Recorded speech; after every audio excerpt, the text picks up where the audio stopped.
का अभिवादन बेटे हम सब पर अपनी कृपा माता सरस्वती बनाए रखे बेटे, ठीक है ना बेटे। और हम आगे चलते बेटे। साइंस देखो बेटे, आप सभी समझते, मैं उसी बात को रिपीट करता हूँ बेटे। हम मन लगाकर बेटे डेली अपना टाइमिंग पढ़ाने का बढ़ा लो बेटे। आप देखो बेटे, वो समय चल रहा है इस समय कि आप ये समझ सकते हैं कि आपका कैरियर का सबसे महत्वपूर्ण समय है कैरियर का। देखो कुछ समय रह गए बोर्ड के बच्चों के जो पेपरों के लमसम बेटे, ये मान के चलो 1 महीना 20 दिन मान लो आसपास जो भी आपका टाइमिंग है बेटे, है ना।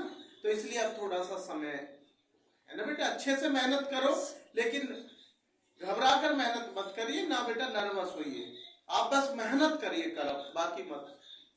आगे चलते बेटे, क्वेश्चन साइंस पे हम फोकस करेंगे। 5 क्वेश्चन हमारे साइंस के होते हैं बेटा। ये हमारा सबसे पहले बेटे, मैंने कल भी आपको साइंस के बताए थे, आज मैं बता रहा हूं आपको मेंडल। क्या बेटे? मेंडल। आप सभी जानते होंगे मेंडल के बारे में कि मेंडल ने मटर के पौधे पर प्रयोग किया था बेटे। जो है मैं आपको लिख रहा हूं कि मेंडल ने कितने बेटे, मेंडल के अनुसार, मेंडल के अनुसार, मेंडल के अनुसार जो शुद्ध बौना पौधा होता है, मटर के शुद्ध, मटर के शुद्ध, अच्छे समझना, मेंडल के अनुसार मटर के शुद्ध बौने पौधे, बौने, बौने का मतलब छोटे, बौने पौधे, बौने पौधे जो छोटे पौधे होते, मेंडल के अनुसार मटर के शुद्ध बौने पौधे का प्रारूप जीन क्या होता है? का जीन का प्रारूप क्या है? पौधे का जीन का प्रारूप, जीन का प्रारूप, जीन का प्रारूप। मैं ऑप्शन दूंगा बेटे आपको, पेपर में ऑप्शन आते तो प्रारूप है, आप उस पर हम राइट लगाएंगे। पहला ऑप्शन मैं ए दे रहा हूं बेटे, दूसरा ऑप्शन मैं दे रहा हूं आपको बी, और तीसरा ऑप्शन दे रहा हूं बेटे मैं आपको सी, और ये मेरा डी ऑप्शन है बेटे। आराम से मेंडल के अनुसार मटर के शुद्ध बौने पौधे का जीन का प्रारूप है।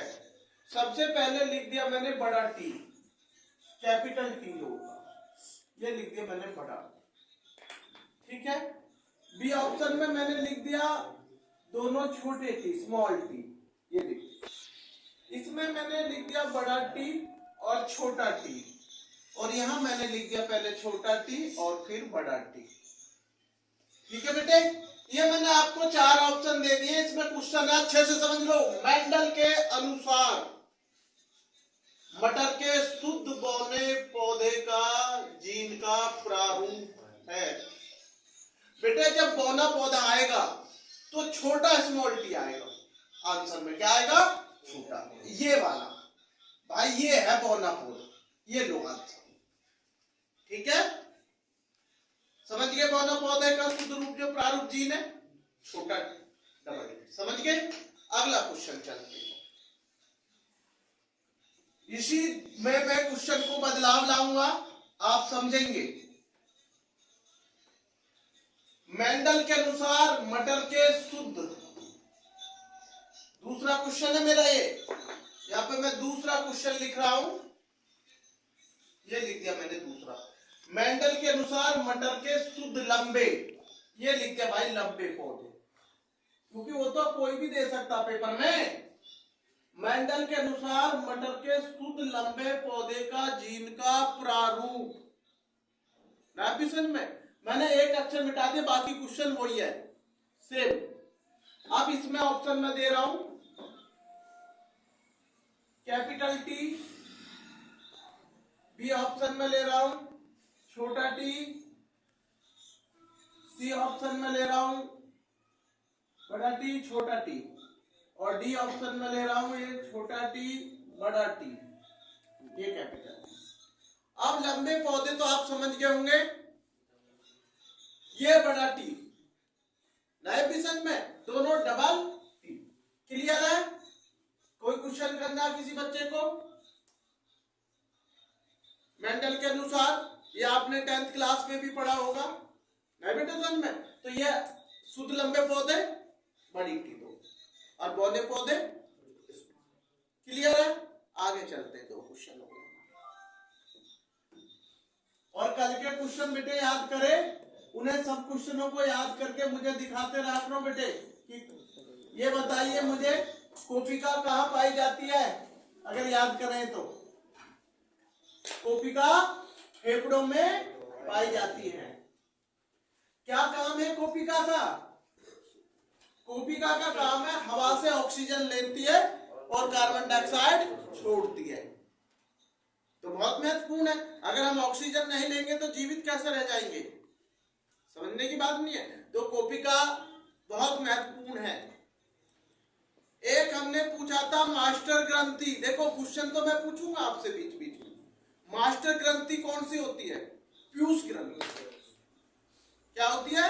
पीयूष ग्रंथि, जो हमारे मस्तिष्क में स्थित होती है, छोटी सी, जो हमारे बेटे हार्मोन्स को संतुलन बनाने में काम करती है। बहुत महत्वपूर्ण काम है पीयूष ग्रंथि का। मास्टर ग्रंथि वैसे नहीं लग जाता किसी के आगे मास्टर।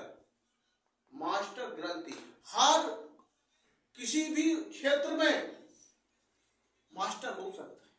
जैसे ना मैकेनिकल लाइन है तो मास्टर मैकेनिक का होगा, शिक्षा का मास्टर होगा, कपड़ों सिलने वाले को मास्टर कहते हैं लोग। तो मास्टर तो मास्टर ही होता भाई। तो इसलिए वो मास्टर ग्रंथि रखा गया, उसका नाम पीयूष का। ओरन को तो नाम ना दिया मास्टर ग्रंथि, पीयूष को ही क्यों दिया? क्योंकि वो हमारे बैलेंस को, हार्मोन को संतुलन बढ़ाने में काम करती है। छोटी है लेकिन काम बहुत बड़े हैं। ऐसे ही कोपिका फेफड़ों को, अगर फेफड़ों में वो ऑक्सीजन ना दे और कार्बन डाइऑक्साइड बाहर ना निकाले तो हम जीवित नहीं रह सकते। तो कुछ चीजें ऐसी है, होती छोटी हैं लेकिन उनके काम बहुत बड़े हैं। कुछ चीजें ऐसी होती है बड़ी बहुत होती है, काम बहुत छोटे हैं। बेटे बॉडी का हर पार्ट महत्वपूर्ण होता है। हर एक हमारा बाल भी बहुत महत्वपूर्ण है। कभी आप ये सोच रहे हैं? ऐसा नहीं बेटे, नाखून एक ऐसी चीज है, काट देते हैं और फेंक दो फिर बढ़ जाएंगे, ऐसी बात। तो ये कुछ चीजें हैं और कुछ चीजें तो ऐसी हैं जो बेटे बहुत ही इंपॉर्टेंस है। जैसे रीढ़ की हड्डी है, उसके बिना हमारा शरीर स्थिर खड़ा हो ही नहीं सकता। रीढ़ की हड्डी के बिना नहीं बेटे समझ में। लीवर के बिना हमारा शरीर पाचन क्रिया कर ही नहीं सकता। तो ये सब चीजें हमें बायो प्रतिभार, कुछ चीजें एक्स्ट्रा भी, ये नहीं कि जो क्वेश्चन कराए मैंने, जो मैं बोलता हूं उसे लिखा करो, आंसर वो भी आपको कॉपी में मुझे चाहिए। नहीं बेटे समझ में। आगे चलता हूं बेटे, मेंडल का प्रयोग पौधा कौन सा था? क्वेश्चन नंबर 3 मेंडल का। मेंडल ने किस पौधे पर प्रयोग किया? मैं ये लिख रहा हूं, किस पौधे पर प्रयोग किया है, प्रयोगित किया, किस पौधे पर, पौधे पर प्रयोग किया, प्रयोग किया। ऑप्शन में मैंने लिख दिया, ए ऑप्शन में मैंने दिया मटर, बी ऑप्शन में दिया गुड़हल, क्या दिया बेटे? गुड़हल। तीसरे ऑप्शन में दिया सरसों, ये दिया बेटे मैंने, और चौथे ऑप्शन में मैंने दिया गेहूं। क्या दिया बेटे? गेहूं। ये लिख दिया मैंने। मेंडल ने किस पौधे पर प्रयोग किया? नाइट्रोजन में, या प्रयोगित किया, या कौन सा प्रयोगिक पौधा था जिन्होंने उस पर प्रयोग किया था? तो वो क्या है? मटर। क्या है बेटे? मेंडल ने किस पौधे पर किया था बेटे? मटर। क्यों इसमें क्यों किया? क्योंकि बेटे इसके लंबे पौधे होते हैं, छोटे पौधे भी होते हैं, गोल भी, मतलब सारी चीजें इस पर उनको आसानी से सब चीजें इसमें नजर आई, जिससे कि वो आसान से सफल परीक्षण कर सकते, लंबे पौधे पर भी और पौने पौधे पर। एक लंबा पौधा, एक छोटा पौधा, ये सब इसमें मिल जाएंगे। तो उन्होंने मटर को इसलिए चुना। ठीक है, आगे चलते। क्या क्वेश्चन हो गए बेटे? 3 क्वेश्चन। तो ये सारे साइंस के जितने बेटे मैंने अब तक कराए, मैं आपसे कल सुनूंगा बेटे। थोड़ा क्वेश्चन को बीच बीच में ऐसे ही करके मैं आपको पूछता रहता हूं। अब मैं थोड़ा सा बीच बीच में पूछता रहता हूं बेटे। एक बेटे मैंने आपको लिखवाया था काकोरी कांड। काकोरी कांड कब हुआ था भाई? वो काकोरी कांड 1925 1925 में हुआ था भाई। और गदर आंदोलन हुआ था 1913 में। बंगाल का विभाजन 1905 में हुआ। गणित के पिता कौन है? आर्किमिडीज। अर्थशास्त्र के पिता कौन है? अर्थशास्त्र के पिता कौन है? जानते हो अर्थशास्त्र के पिता कौन है? Adam Smith. कौन है? Adam Smith. नहीं समझ बेटा? Adam Smith. और हिस्ट्री के हेरोडोट्स, ये आपको पता होनी चाहिए, है ना बेटे? तो ये हमें सभी चीजों का जो मैंने आप लिखवाए उन्हें सभी को आपको बेटा याद करने, जैसे मैं पूछूं तो उसका आंसर एकदम चीता की तरह होना चाहिए। आवाज बहुत पहली आवाज में जवाब देना चाहिए, उसमें सोचना नहीं है। अगला क्वेश्चन मैं लिखवा रहा हूं डीएनए की खोज। डीएनए की पहले क्वेश्चन लिखवा रहा हूं मैं आपको। मेंडल प्रसिद्ध है, पहले मेंडल के खत्म कर लेते। मेंडल प्रसिद्ध है, मेंडल प्रसिद्ध है, मेंडल प्रसिद्ध है भाई। ये तो आप समझ ही गए, मेंडल प्रसिद्ध है। ए ऑप्शन में लिख रहा हूं मैं डीएनए की खोज। डीएनए की खोज के लिए प्रसिद्ध है क्या? डीएनए की खोज, ठीक है बेटे। दूसरा ऑप्शन में लिख रहा हूं मैं आपको आरएनए की खोज। अब आपको ढूंढना कि भाई क्यों प्रसिद्ध है आरएनए की खोज।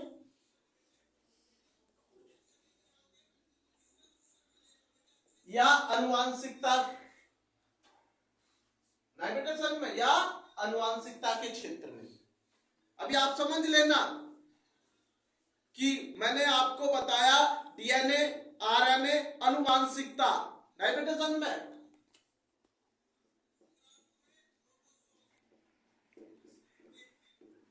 अनुवांशिकता के क्षेत्र में, इसमें लिख दिया बेटे अनुवांशिकता के क्षेत्र में। और डी में मैंने लिख दिया इनमें से कोई नहीं। क्या लिख दिया? इनमें से कोई नहीं। ये लिख देता हूं इनमें से कोई नहीं। अब हम समझेंगे अच्छे से, इनमें से कोई नहीं, ये लिख दिया बेटा इनमें से कोई नहीं। बेटे पहले मैंने बोला मेंडल प्रसिद्ध है। मेंडल क्यों फेमस हुआ? क्यों प्रसिद्ध है मेंडल? क्या डीएनए की खोज? कल मैंने बताया आपको इसकी फुल फॉर्म डीएनए की। क्या आरएनए राइबोन्यूक्लिक एसिड के लिए? क्या अनुवांशिकता के क्षेत्र में? या इनमें से कोई नहीं? अरे भैया मेंडल तो अनुवांशिकता के लिए है। ये रहा, ये है, ये आएगा इसका आंसर। अनुवांशिकता के क्षेत्र के लिए मेंडल प्रसिद्ध है। मेंडल क्यों प्रसिद्ध है? अनुवांशिकता के क्षेत्र में। ना आरएनए ना डीएनए, किसके लिए? अनुवांशिकता। क्लियर? अगला लास्ट क्वेश्चन, निम्नलिखित में से मैं लिख रहा हूं बेटे, इसको मिटा देता हूं। मिटा दूं बेटे? आगे चलते हैं हम इसमें। आप और एक रफ बना ले बेटे, इसके नोट्स अच्छे से तैयार करते चले जाए सब सब्जेक्टों के।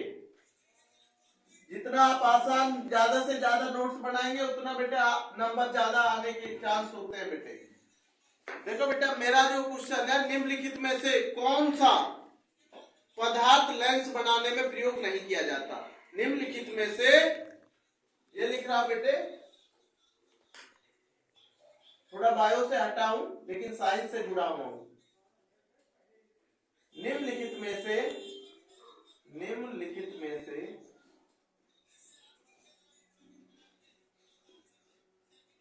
निम्नलिखित में से कौन सा पदार्थ, कौन सा पदार्थ लेंस, जानते हैं लेंस, लेंस बनाने में प्रयोग नहीं होता? बनाने में प्रयोग नहीं होता।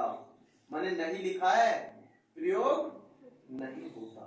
इसमें तो मैं ऑप्शन दूंगा आपको, आप ही आंसर बोलेंगे सभी तेज आवाज में, एक कॉमन सेंस होता है।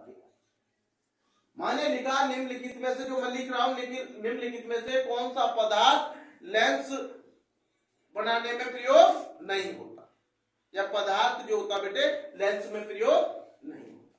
तो सर पहला लिख रहा हूं मैं आपको जल, क्या लिख रहा हूं, जल, ये लिख दिया मैंने। बी लिख दिया कांच, क्या लिख दिया, कांच, ये लिख दिया भाई मैंने कांच। और सी लिख दिया मैंने मिट्टी, ये लिख दिया भाई मैंने मिट्टी। पहला ऑप्शन क्या लिखा मैंने, जल, दूसरा कांच, तीसरा, और अब लिख रहा हूं प्लास्टिक, प्लास्टिक, ये लिख दिया भाई प्लास्टिक। चारों ऑप्शन लिख दिए मैंने। पहला ऑप्शन लिखा जल, दूसरा कांच, तीसरा मिट्टी, और चौथा लिखा प्लास्टिक। भाई उसने पूछा निम्नलिखित में से कौन सा पदार्थ लेंस बनाने में प्रयोग नहीं होता, उसने ये नहीं पूछा किससे लेंस बनता है। तो मुझे एक बहुत अच्छे से दिखाई दे रहा, आपको भी दिखाई दे रहा होगा, भैया लेंस बनाने में जल का प्रयोग भी होता है, भैया कांच का भी प्रयोग होता है, भैया प्लास्टिक का भी होता है, तो फिर भैया किसका नहीं होता, मिट्टी का। बहुत बढ़िया, देखो बेटे ये लिखते, अरे अगर मिट्टी से वो बनाओगे तो आपको में लेंस हो रहा, वो फोड़ देगा, आंखों को खराब कर देगा, है या नहीं। तो ये 5 क्वेश्चन हो गए साइंस के, सबको क्लियर है, कल मैं सुनूंगा बेटे आगे। अब चलते बेटे हम एसएसटी और जीके की तरफ थोड़ा।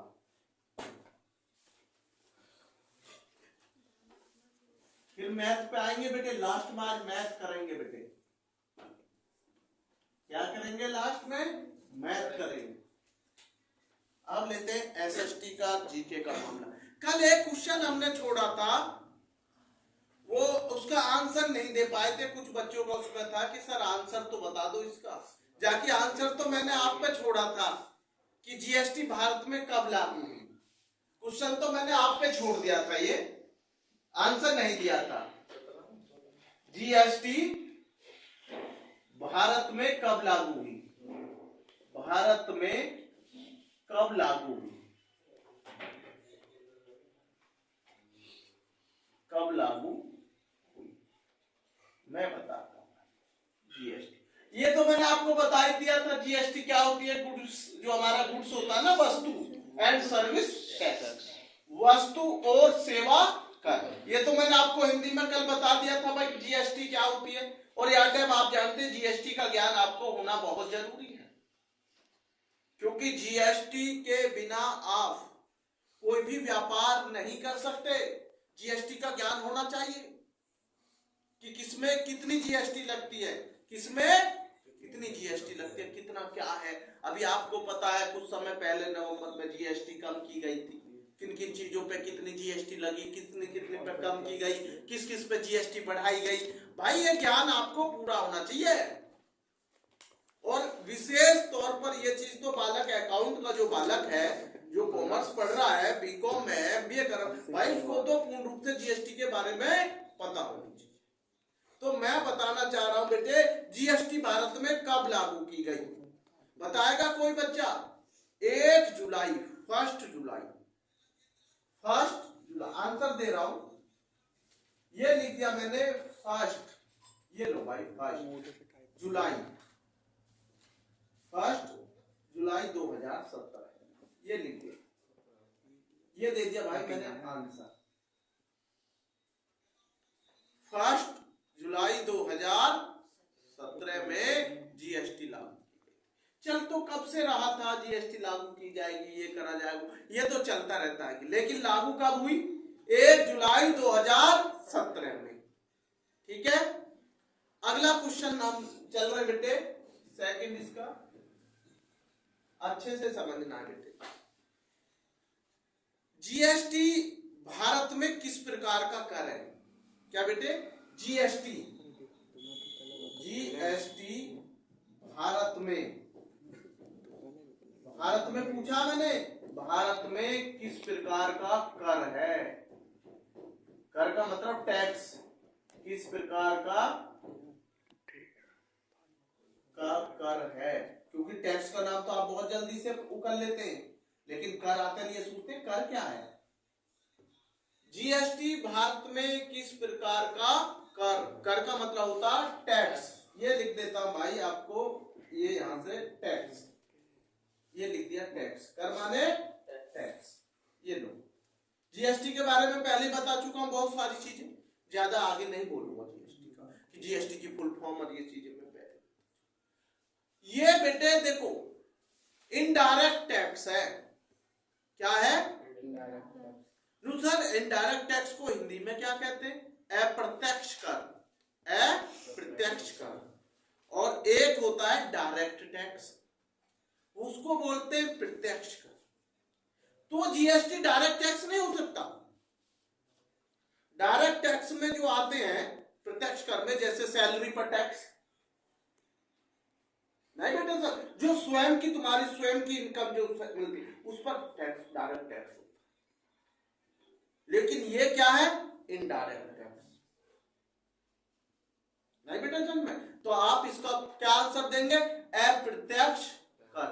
ये मैंने लिख दिया आंसर, यहां लिख रहा बेटे आंसर इसका अप्रत्यक्ष कर, अप्रत्यक्ष कर। ये लिख दिया बेटे अप्रत्यक्ष कर, जिसको आप मैं समझ गए होंगे आप इनडायरेक्ट टैक्स। इंग्लिश में अगर यूज हो तो इसको क्या बोलेंगे? Indirect tax. डायरेक्ट टैक्स का मतलब प्रत्यक्ष कर, और इनडायरेक्ट का टैक्स का मतलब अप्रत्यक्ष कर। में आप इस चीजें समझ गए होंगे कि डायरेक्ट ना करके दूसरे को भी डायरेक्टली बोला जाता है जैसे इंग्लिश में। तो ये डायरेक्ट ना देकर हमारा कोई दूसरा भी इसका पेमेंट कर सकता है, इनडायरेक्ट टैक्स, अप्रत्यक्ष कर। नहीं बेटे समझ में? अब डायरेक्ट टैक्स है भाई, वो तो आपसे ही लिया जाएगा। अब ये तो है नहीं आपकी सैलरी आपको मिल रही है और इसको दूसरा बच्चा पेमेंट करेगा टैक्स का। क्यों करेगा भाई? सैलरी आप ले रहे हो और टैक्स कोई दूसरा देगा? नहीं देगा। व्यापार तो हो सकता कई लोग मिलकर कर रहे हो, आपने नहीं दिया, उसने फर्म के नाम भर दिया। लेकिन सैलरी जब तुम ले रहे हो तो दूसरा बच्चा टैक्स क्यों देगा? दूसरा व्यक्ति क्यों टैक्स देगा आपकी सैलरी पर? तो वो तो डायरेक्ट टैक्स है सैलरी का। लेकिन ये जीएसटी इनडायरेक्ट टैक्स है, अप्रत्यक्ष का। क्लियर हो गया? आगे चलते हैं अगला क्वेश्चन। ये सारे क्वेश्चन याद हो जाए भाई, कल मैं इन्हें बीच बीच में से आपसे सुनूंगा, आवाज मुझे क्लियर आनी चाहिए। ये नहीं है कि आप लोग बिल्कुल ऐसे बोलते हैं जैसे आप लोग बिल्कुल भी वो नहीं करते हैं, है ना। ये मानता हूं कि इतनी सुबह सुबह आप लोग खाना या वो नहीं किया होगा, लेकिन इसका मतलब ये नहीं है कि आप शिक्षा, मैंने क्या कहा है, शिक्षा शेरनी का दूध है और वो दहाड़ता है तो आप दहाड़िए। मुझे आवाज स्लो नहीं चाहिए आपकी, सब मजबूत है, सब युवा बालक हैं, नहीं समझ में? तो इसलिए आवाज मुझे बहुत तेज चाहिए, एक मजबूत आवाज, बुलंद आवाज, विश्वास से भरी हुई आवाज। किसी का कहते हैं ना दिखावा आवाज में नहीं होना चाहिए, आपको खुद कॉन्फिडेंस होना चाहिए। ये नहीं दूसरे बच्चे को देखकर आपने वही बोल दिया, नो, स्वयं पर विश्वास कीजिए, है ना। तो पढ़ाई में विश्वास बहुत जरूरी है। अगला क्वेश्चन मैं लिख रहा हूं, सबसे छोटा ग्रह। मैं थोड़ा सा नहीं बेटे सर में, अब मैंने लिखा आपको चौथा क्वेश्चन है बेटे, तीसरा छोटा ग्रह, सबसे छोटा ग्रह। हाँ कोई बात नहीं, तीसरा लिख देंगे, कोई दिक्कत नहीं, उसमें कोई फर्क नहीं पड़ता, हमें क्वेश्चन कराने से पता। सबसे छोटा ग्रह, सबसे, ये देखो बहुत सारे बच्चों को पता भी है, लेकिन हम बताएंगे। छोटा पेपर में आया हुआ है, सबसे छोटा ग्रह बेटे, सबसे छोटा ग्रह होता बुध। क्या होता बेटे? बुध। तो मैं आंसर लिख दे रहा हूं बेटे इसका, बुध। ठीक है बेटे, बुध। सबसे छोटा ग्रह हमारा कौन सा होता, बुध। अब एक क्वेश्चन और लिखना में, भोर का तारा। बड़े पुराने बड़े बूढ़े भी कहते भाई भोर का तारा, भोर का तारा। कि भोर हो गई है, उठ जाओ भाई, जाग जाओ, भोर हो गई, सुबह हो गई है, भोर है ना। भोर का तारा शुक्र होता बेटे। क्या होता, शुक्र। आई समझ में, भोर का तारा होता शुक्र।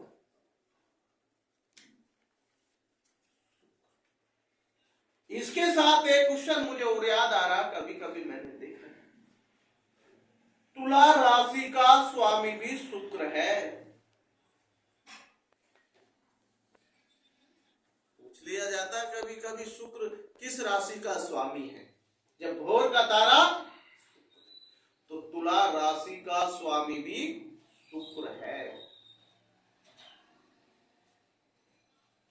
और ये सभी जानते कि बेटे एक तराजू है जो इनका बैलेंस बनाना, दोनों तराजू में बराबर बैलेंस होगा जब ही तो होगा। तो ये सबसे ज्यादा बैलेंस बनाने लेकर चलती है राशि, सबसे ज्यादा बैलेंस।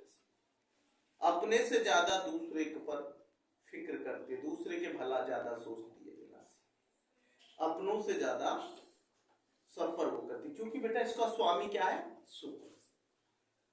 चले आगे। अब हमारा क्वेश्चन है आपसे बेटे, सबसे पहले जो मैं आपसे पूछ रहा हूं बेटे, मैं थोड़ा एसएसटी और जीके को प्रोग्राम करता हूं, हिंदी पे आता हूं। किस पे बेटे, हिंदी। बेटे मैंने आपको सबसे पहले बताया था अनुप्रास अलंकार, क्योंकि पेपर में आते हैं सब।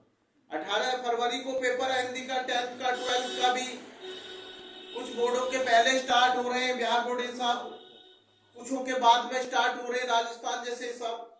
लेकिन ये सब बोर्डों में हमारा प्रयोग ज्यादातर होता है।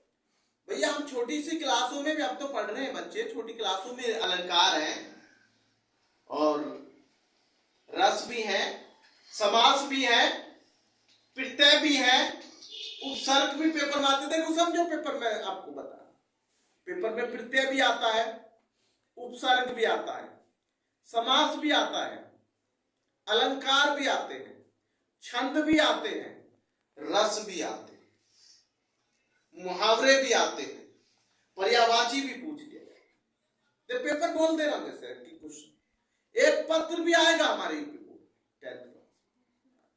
टेंथ ट्वेल्थ बापू की, जैसे दूसरा पत्र किसके बारे में दे दिया जाता है। जैसे हमने दे दिया आपको कि जिलाधिकारी को, बुलंदशहर जिलाधिकारी को एक पत्र लिखिए कि हमारे यहां गंदगी और पानी की निकालने की व्यवस्था नहीं है।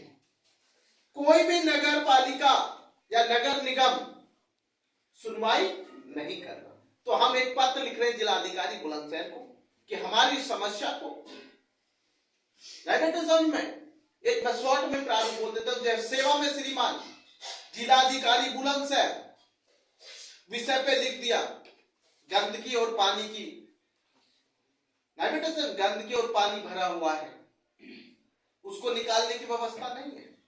आप लिखेंगे पूरा अपना मान्यवर निवेदन है कि जो आपका क्षेत्र है, जिस क्षेत्र के बारे में आप पूरा अवगत कराएंगे कि हमारे यहाँ पानी निकासी की कोई नाली नहीं है व्यवस्था, और जो सफाई कर्मचारी नगर निगम के वो कुछ दिनों से आ नहीं रहे हैं, वो सफाई पर ध्यान नहीं दे रहे, कभी कभी आते हैं, और जो नगर पालिका का ट्रक होता कचरा कूड़ा उठाने वाला वो भी नहीं आ रहा। हम बार बार शिकायत कर रहे हैं नगर, लेकिन कोई सुनवाई नहीं हो।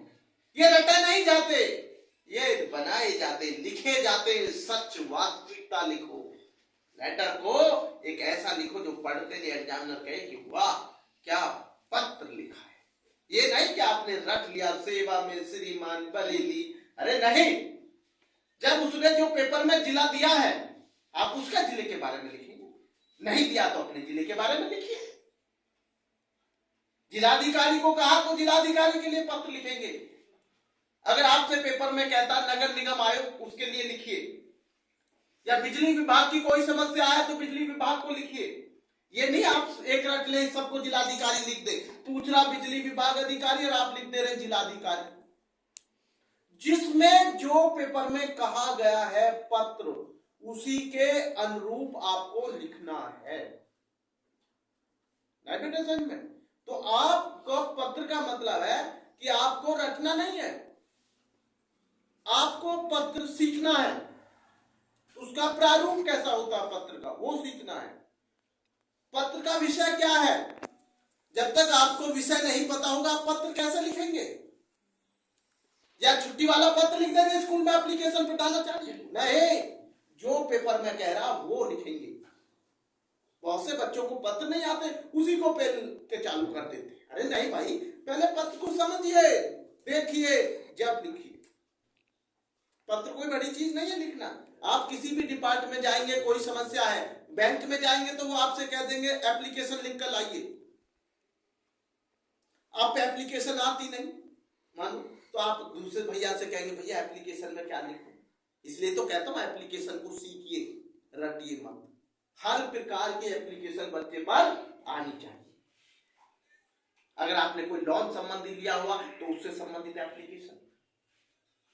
आप कहीं जो है बेटे, जैसे कहते हैं ना कि कोई समस्या बिजली विभाग या किसी भी, वो सब आनी चाहिए। या आप देखते हैं लाउड स्पीकर, ये जब पेपर एग्जाम चलते हैं समस्या अवगत करानी होती है कि परेशान जो सब चीजों का, तो समस्या को लिखना पत्र में वो तुम्हारे ऊपर है कि आप कितने अच्छे से लिख पाते हो, आपका लेख कितना अच्छा है, अधिकारी का उस पर क्या प्रभाव पड़ेगा। तो एप्लीकेशन प्रार्थना पत्र आना चाहिए आपको। ये नहीं कि प्रार्थना पत्र एक आपने मॉडल पेपर से रट लिया या 2 किताबों से पढ़ लिए, एग्जाम में आ गया, दूसरा आप करे हमको तो याद ही नहीं। अरे भैया, याद करने की बात होती है, सीखने की होती है। आपको प्रारूप पता होना चाहिए पत्र का। एटीएम कार्ड लेते हैं आप, तो एटीएम कार्ड के लिए भी एप्लीकेशन का लिखिए। कोई भी चीज आप एप्लीकेशन लिखिए, हर चीज का वो है। इसलिए समझाता हूं, पत्र को अच्छे से हिंदी में समझ लीजिए। नहीं बेटा समझ में। अब आगे मैं चल रहा हूं, जैसे मैंने कहा अनुप्रास अलंकार। देखो मैं केवल लिख रहा हूं, मैं पूरा इसकी हेडिंग डाल रहा हूं अनुप्रास। मैं इस पे लिखूंगा नहीं, मैं केवल समझाऊंगा। लिखेंगे आप अनुप्रास अलंकार। अनुप्रास सर, अनुप्रास अलंकार क्या है? अच्छे से जहां व्यंजनों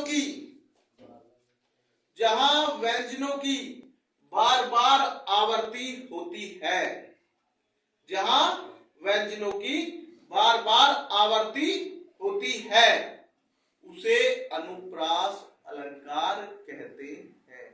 जहां व्यंजनों की बार बार आवर्ती होती है, उसे अनुप्रास अलंकार कहते हैं।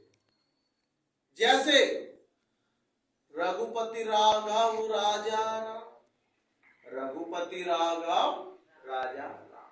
इसमें बेटा र बार बार आया है, हर शब्द में पहले जुड़ा है, तो ये कौन सा अलंकार हुआ? अनुप्रास। आगे चलता हूं मैं, एक रस पर आता हूं। मेरा एक होता कि सभी चीजों को थोड़ा रस। तो सर आप कौन सा रस बता रहे हैं? मैं बता रहा हूं आपको, थोड़ा हंसी लाना चाहता हूं, हास्य रस। बहुत देर से आप थोड़ा सीरियसली पढ़ रहे थे, तो बीच में क्या ला रहा हूं? हास्य रस।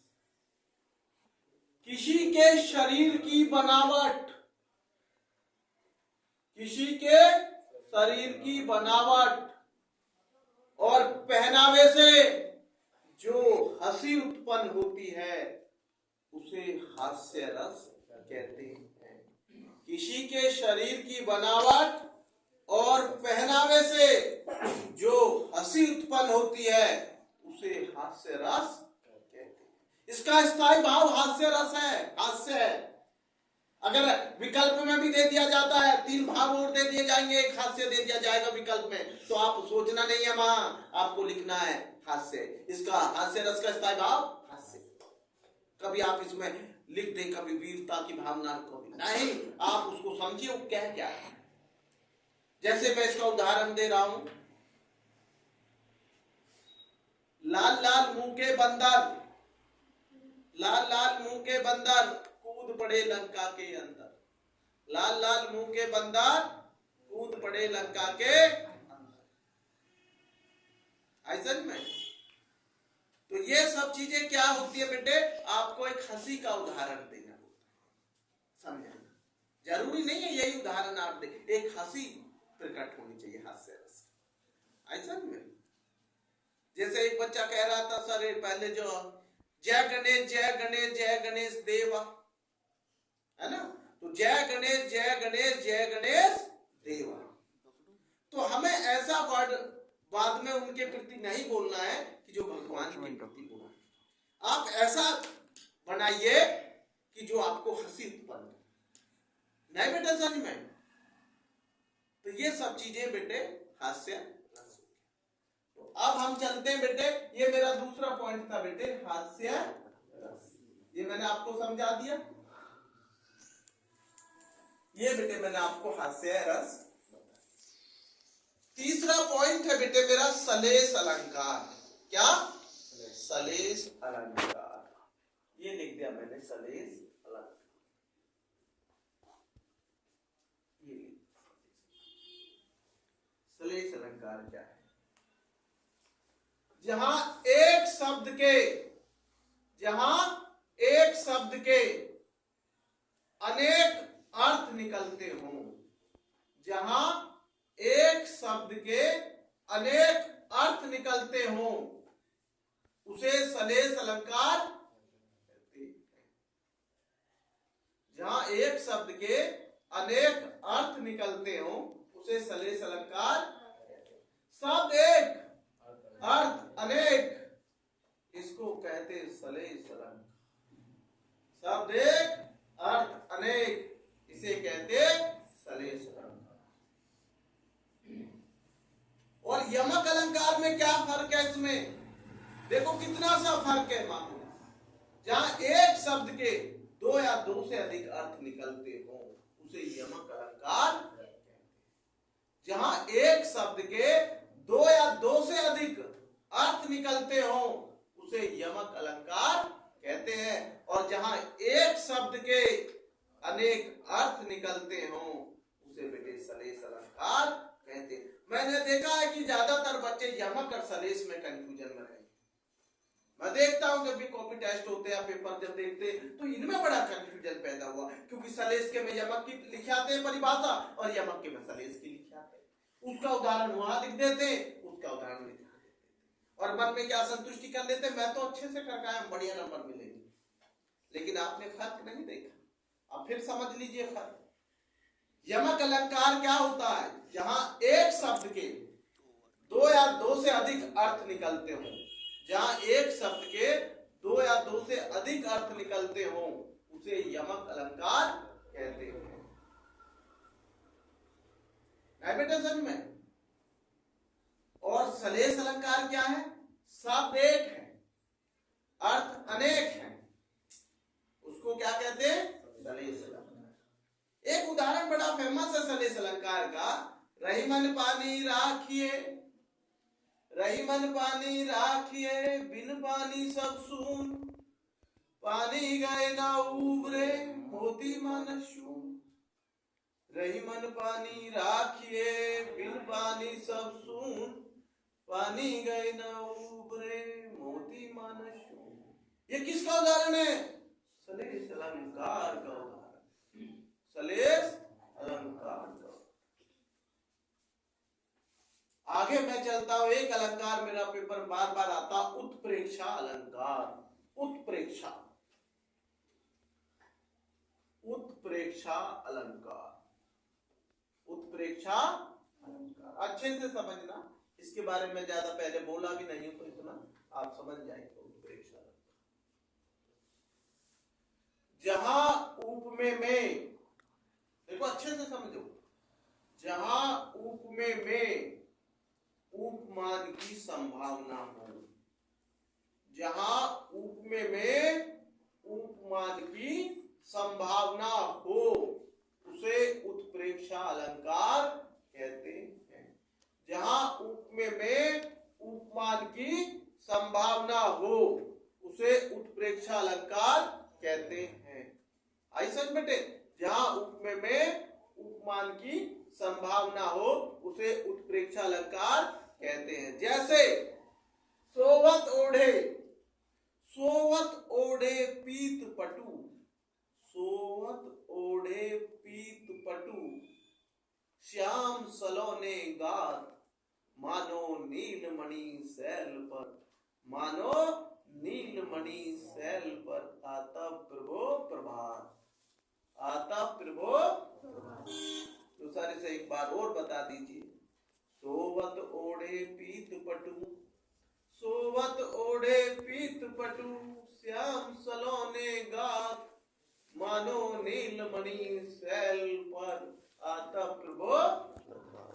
ये हमारा किसका उदाहरण है? उत्प्रेक्षा अलंकार, उत्प्रेक्षा अलंकार। ये मैंने आज आपको अनुप्रास, यमक, सलेश और उत्प्रेक्षा अलंकार बताया। नहीं बेटा, अभी समझ में मैंने आपको क्या बताया? अनुप्रास, यमक, सलेश और रस कौन सा बताया? अरे वीर रस भी बहुत आसान है। जहां मन में वीरता की भावना उत्पन्न होती हो, जहां मन में वीरता की भावना उत्पन्न होती हो उसे वीर रस कहा जाता है।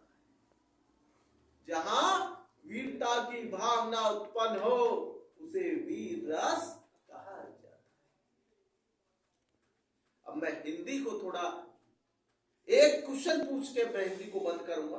मैंने एक मुहावरा आपको दिया था सभी बच्चों को। आप मुझे, बहुत बच्चों का कमेंट में आंसर नहीं आता क्योंकि ध्यान कम देते हैं। तो मेरा कहने का अर्थ है, शिक्षा की वीडियो को कम देखते हैं, वैसी वीडियो को बच्चे आजकल ज्यादा देख रहे हैं। और मेरा मानना है आजकल शिक्षा का बेटे अब दौर आपके पास है। शिक्षा ही आपको, आप एक चीज मैं बोलता हूं, शिक्षा झोपड़ी को महल में बदल सकती है। आप मेरी बात को समझिए, गहराई, बात छोटी है पर बहुत बड़ी गहराई है। झोपड़ी में रहने वाला शिक्षा की देन से या शिक्षा की बदौलत से महल बना सकता। देखते हैं, गरीब का बेटा अधिकारी अच्छा बन जाता तो कुछ समय बाद ही झोपड़ी से महलों में बदल जाता। एक शिक्षा ही है जो बुराई का पतन कर सकती है। एक शिक्षा ही है जो आपको आत्मसम्मान दिला सकती है, आपको स्वाभिमानी बना सकती है, आपको सम्मान दिला सकती है। और एक शिक्षा वो धन है जो कभी घटता नहीं है, देने से बढ़ता है। बाकी धन किसी को भी आप बांटने लग जाओ कम होता चला जाएगा। और एक शिक्षा धन को छोटा, इसलिए कहा जाता सबसे बड़ा धन शिक्षा है। जिसके पास शिक्षा है वो गरीब नहीं है, वो गरीब नहीं है। अगर आप ये सोचते हो कि शिक्षा वाला गरीब होता है, नहीं, वो रोड पे खड़ा होकर भी पैसा कमा सकता है। लेकिन मेरा एक माध्यम होता है, पैसे कमाने के लिए कभी भी गलत रास्ता मत चुनिए, कभी शॉर्टकट रास्ता मत चुनिए जिसमें गलत। शिक्षा ये नहीं सिखाती हमें कि हम गलत रास्ते से पैसा कमाएं, नहीं। शिक्षा कहती है मेहनत और लगन और सही तरीके से पैसा। ऐसे बेटे, तो मैं एक मुहावरा जो पूछना चाह रहा हूं आप लोगों से, मेरा मुहावरा है आपसे, अपना उल्लू सीधा करना, अपना काम निकालना। आधा तीतर आधा बटेर। तो गुरुजी आप तो एक को कह रहे, आप दो पूछ लेते हो। भाई क्या करूं, मेरी बुरी आदत है। बोलता एक क्वेश्चन और पूछ बैठता हूं दो दो तीन तीन, क्या करूं, गलत आदत है मेरी, इसके लिए मैं क्षमा चाहूंगा। आधा तीतर आधा बटेर, अधूरा ज्ञान, अधूरा। चलो एक और पूछ लेते हैं। आधा तीतर आधा बटेर, अधूरा ऊंट के मुंह में जीरा, अपर्याप्त प्राप्त। ये तीन हो गए, तीन अच्छा नहीं रहता, तीन की तिलाई। एक और पूछ लेते। अंगारे बरसना नहीं, अत्यधिक गर्मी पड़ना। अंगारे बरसना, अत्यधिक गर्मी पड़ना। आग बबूला होना, क्रोध करना। आग बबूला होने का मतलब है क्रोध करना या गुस्सा करना। इसलिए कहता हूं गलत मत सुनिए, पहले सही सुनिए कि इसका मतलब क्या है। ये नहीं मैंने कहा अंगारे बरसना तो आपने कह दिया गुस्सा करना, क्रोध करना। अरे मैंने आग बबूला नहीं बोला है, मैंने कहा अंगारे बरसना। पहले क्वेश्चन को समझिए, आप आंसर बहुत जल्दी देते हैं। पहले क्वेश्चन समझिए। ऐसे कहता हूं पेपर करने से पहले एक बार पेपर को पढ़िए, पेपर को पूरा पढ़िए और पेपर को पढ़ने के बाद आंसर दीजिए। ये नहीं कि आपने पेपर पढ़ा पहले क्वेश्चन जल्दी में मारते चले गए, आपने सोचा मैं तो बहुत होशियार हूं। अरे भैया पानी में जो डूबता है ना, वो वही डूबता है जिसपे तैरना आता है, और जिसपे तैरना नहीं आता वो पानी में कम बढ़ेगा। मैं ये नहीं कह रहा वो नहीं डूब सकता, वो डूबेगा, लेकिन वो बहुत कम चांस से पानी में बढ़ेगा, क्योंकि उसे पता मुझ पर तैरना नहीं आता, मैं डूब सकता हूँ। और जिस पर तैरना आता वो कहेगा मुझ पर तैरना आता, मैं नहीं डूबूंगा, लेकिन डूब हो जाए। तो मेरा कहने का अर्थ वो है, जिस बच्चे को पूरा पेपर याद है वो बहुत जल्दी करते हैं, कुछ बच्चे कुछ नहीं करते, कुछ बहुत अच्छे होते हैं। वो नहीं सोचते तेरे पे सारा आता, टिक टिक टिक टिक टिक टिक टिक टिक टिक टिक टक टक टक टक टक निशान लगाए फटाफट, और बाद में देखता रहे मेरे तो ये क्वेश्चन गलत हो गए, मेरे पे तो ये आता था, मैंने ये क्या किया।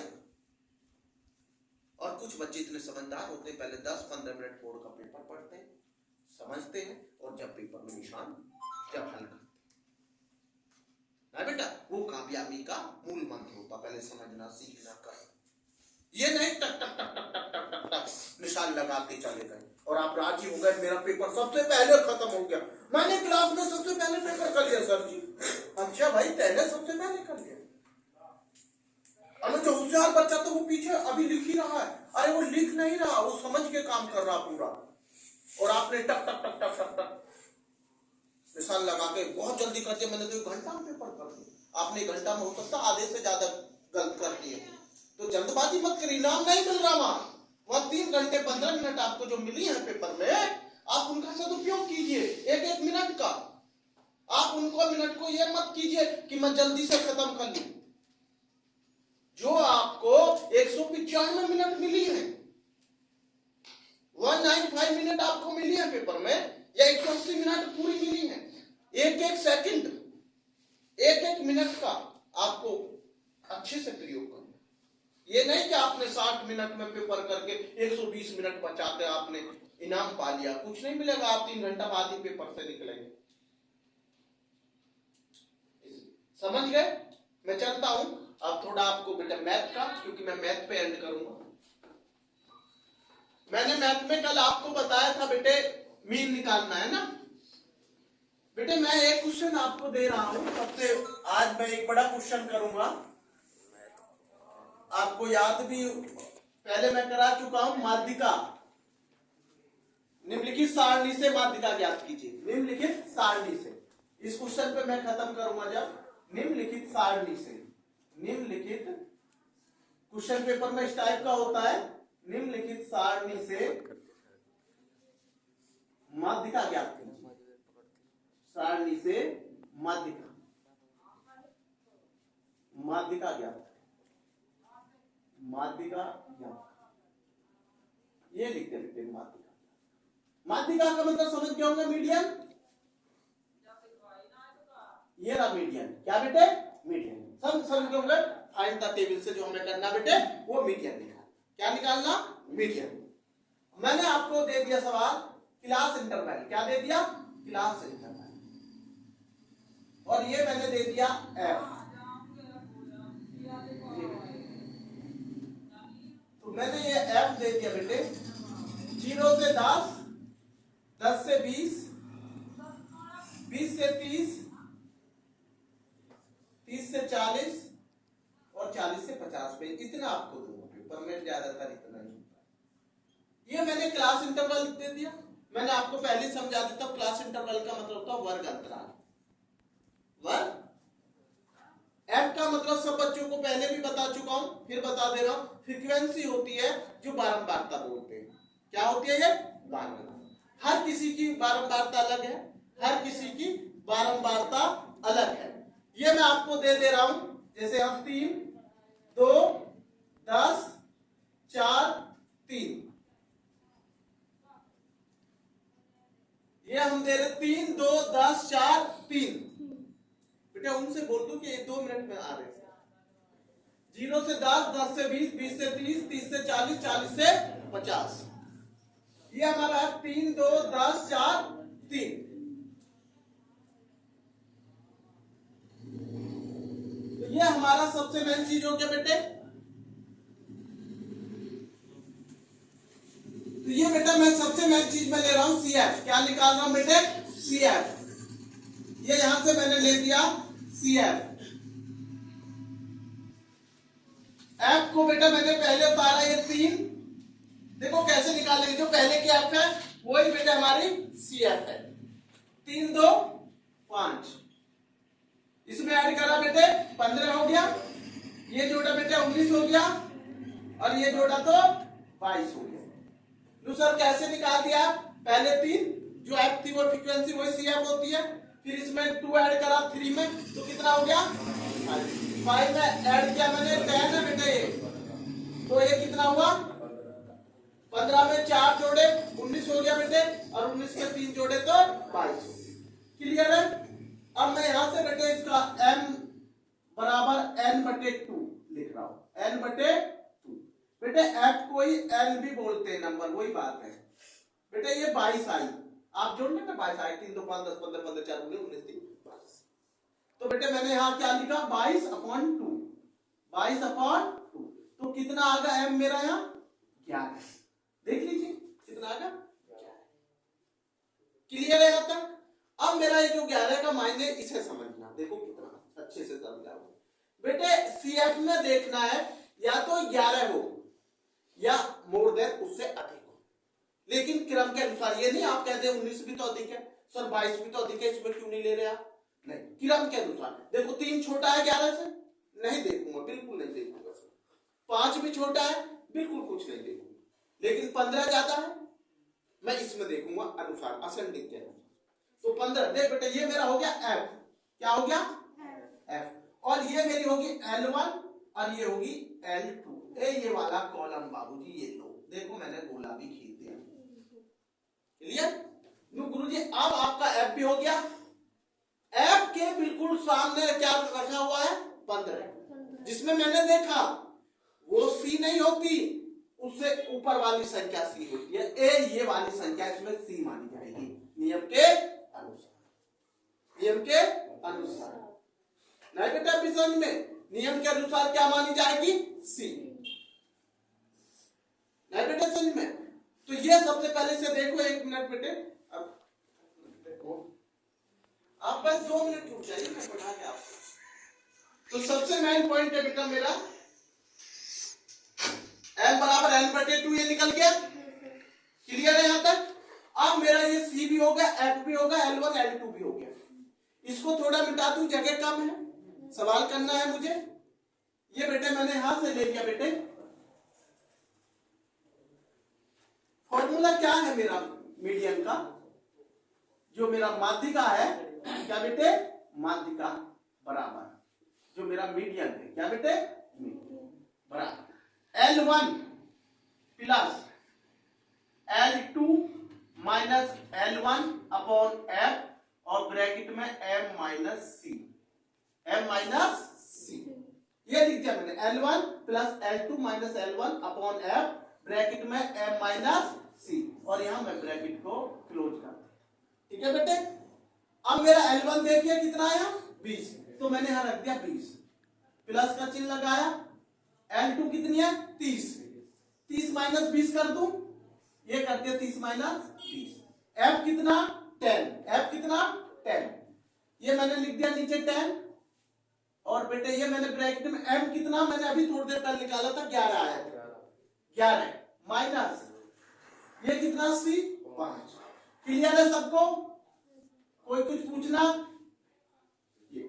20 प्लस 10 कर दूं, और नीचे भी आप 10 कर देता हूं, और मल्टीप्लाई बेटे 11 में 5 गए 6। क्लियर है? तो ये 20 प्लस 60 अपॉन 10, काटा तो 6 बार कट गया, और बेटे इसका आंसर 26 आ जाएगा। क्या आ जाएगा 26, यहां ऊपर लिख दे रहा हूं मैं, कितना आ जाएगा 26। सर कैसे, 20 तो ये हो गया L1, और 6 आपका डिवाइड देकर आया, तो हमारी मीडियन निकल के आ गई बेटे 26। ये आ गई बेटा हमारी मीडियन माध्यिका, ये है हमारा आंसर। क्लियर है नहीं बेटा समझ में? तो ये हमारा सबसे मेन पॉइंट है। कितना मिनट हो गया बेटा? तो ये हमारा सबसे मेन चीज है बेटा, ये हमारा जो है पूरा वो निकल के आ गया मीडियन। एक सबसे मेन चीज है बेटे, जैसे मैंने आपको उस दिन बताए थे बेटे, थोड़ा सा फॉर्मूला को मैं आपसे सुनूंगा थोड़ा थोड़ा बेटे, जिससे आपको थोड़ा पता रहे कि हमने कितना कार्य किया है। ये सबसे इंपॉर्टेंट चीज होती है बेटे हमारी। जैसे मैंने एक क्वेश्चन आपको बोला, sin 30 की वैल्यू, sin 30 की वैल्यू 1/2 होती है। sin 30 की वैल्यू कितनी होती है 1/2, राइट है। sin 45 की वैल्यू कितनी होती है 1/√2, 1/√2, और sin 60 की वैल्यू हमने बताया था आपको √3/2 बताया था। उसके बाद हमने आपको cos का बताया, cos 30 की वैल्यू हमने बताया भैया, जो sin 60 की वैल्यू होती है वही cos 30 की वैल्यू √3/2, और भैया 45 की वैल्यू हमने बताई थी आपको 1/√2। sin की भी वही होती है, और भैया cos 45 की भी value same same same same, बिल्कुल कोई चेंज नहीं। तो सर फिर cos 60 की वैल्यू क्या होती है 1/2 होती है। क्या होती है 1/2 होती है, 1/2। ठीक, ये हो गए। एक हमने tan और cot और बताया था, वो भी हम सुन लेते हैं आपसे, और जिस बच्चे को नहीं जुड़े हुए थे उस समय नहीं थे वो भी समझ लेंगे, ये तो चलता है बेटे। tan 30 की वैल्यू 1/√3, 1/√3। बेटे जब 1 आवर हो जाए तो बता देना मुझे। 1/√3। tan 45 1, tan 45 क्या होता 1, और tan 60 की वैल्यू होती है √3। अब हम cot को खींचेंगे वापस। जो tan 60 का वहां था वो मैं ला रहा हूं 30 पे। देखो कितने हिसाब से अपना एंगल को बल्ले का ला रहा हूं क्रिकेट का। जैसे पहले मैं पूरा फेस खोल कर खेला, अब मैं बल्ले को पीछे ला रहा हूं। cot 30, cot 30 √3, कहां एंगल बना लिया मैंने √3। अब मैं आया cot 45, बीचों बीच 1, क्योंकि tan 45 cot 45 cot 60, जो मेरा पहले tan यहां आ रहा था tan 30, अब मेरा बल्ले का फेस खोलकर मैंने क्या किया 1/√3। ये किसका है cot 60 का वैल्यू 1/√3, पूरा बल्ला का फेस खोल। तो मैंने आपको क्या बताया अभी, tan sin cos, sin cos, ये मैं आपको बेटे मैथ में बताया। आप सब बच्चे प्रैक्टिस करेंगे। और बेटे मैंने कोशिश किया है आपको 1 आवर्स, 1 घंटा पूरा बेटे आपको 100% कोशिश किया है। और कोई कमी रह जाती है बेटे उसके लिए क्षमा, प्रयास भरपूर करता हूं बेटे। बाकी आप सब लोग कोई कमी रह जाती है तो बेटे उसका मैं क्षमा